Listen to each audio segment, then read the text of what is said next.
അനിൽ ആന്റണിക്കെതിരായ ദലാൽ നന്ദകുമാറിന്റെ കൈക്കൂലി ആരോപണത്തിൽ പത്തനംതിട്ടയിൽ സ്ഥാനാർത്ഥികൾ തമ്മിലുള്ള വാക്പോര് തുടരുന്നു.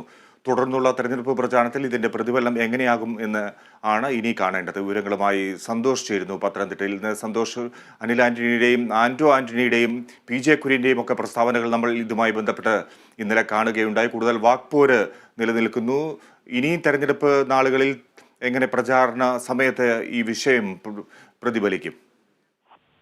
ഫിജി, ഇന്നലെ അനിൽ ആന്റണി NDA സ്ഥാനാർത്ഥി അനിൽ ആന്റണി വളരെ രൂക്ഷമായ ഭാഷയിലാണ് PJ കുര്യനെതിരെയും അതുപോലെ തന്നെ UDF സ്ഥാനാർത്ഥി ആന്റോ ആന്റണിക്കെതിരെയും ഉള്ള ആരോപണങ്ങൾ നടത്തിയത്. അനിൽ ആന്റണി 25 ലക്ഷം രൂപ ദല്ലാൽ നന്ദകുമാറിൽ നിന്നും വാങ്ങി എന്നുള്ളൊരു ആരോപണത്തെ തുടർന്നുണ്ടായ സംഭവവികാസങ്ങളാണ് നടന്നത്.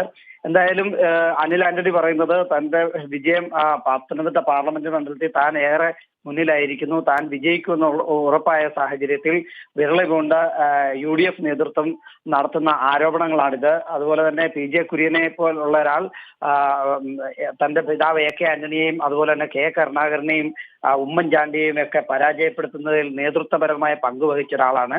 അദ്ദേഹത്തിന്റെ ഒത്താശയോടുകൂടിയാണ് ഈ നന്ദകുമാർ തന്നെ വന്ന് കണ്ടത്. ചില നിയമവിരുദ്ധമായ കാര്യങ്ങൾ ആവശ്യപ്പെട്ടു, താൻ അത് നിരാകരിച്ച് പറഞ്ഞു വിടുകയാണ് ചെയ്തത്. പിന്നെ ഇത്തരത്തിലുള്ള പണമടക്കമുള്ള കാര്യങ്ങൾ വാങ്ങിയിട്ടുണ്ടെങ്കിൽ അത് അന്വേഷിക്കട്ടെ എന്ന് പറയുന്നു. എന്തായാലും ആന്റോ ആന്റണിയെ സംബന്ധിച്ച് പറഞ്ഞിരിക്കുന്നത് പത്തനംതിട്ടയിലെ വിവിധ സഹകരണ ബാങ്കുകളിൽ നിന്ന് 16 കോടിയോളം രൂപ ആന്റോ ആന്റണിയും അദ്ദേഹത്തിന്റെ സഹോദരനും കൂടെ തട്ടിപ്പ് നടത്തിയിട്ടുണ്ട് എന്നുള്ള നിലയിലാണ്. അതുപോലെ തന്നെ രാജ്യവിരുദ്ധ പ്രസ്താവന നടത്തിയിട്ടുള്ള രാജ്യവിരുദ്ധനാണ് ആന്റോ ആന്റണി എന്ന നിലയിലും അനിൽ ആന്റണി പ്രതികരിച്ചു.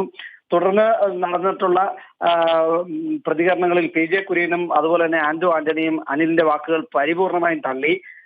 ഇദ്ദേഹം ഒരു വിവരക്കേട് മാത്രം പറയുന്ന ഒരാളാണ് എന്ന നിലയിലാണ് ആന്റോ ആന്റണി പ്രതികരിച്ചത്. ഇതിനൊന്നും മറുപടി പറയാൻ കഴിയില്ല എന്ന നിലയിലും പ്രതികരിച്ചിരുന്നു. എന്തായാലും ഈ പത്തനംതിട്ടയിലെ പാർലമെന്റ് തെരഞ്ഞെടുപ്പുമായി ബന്ധപ്പെട്ട് ഈ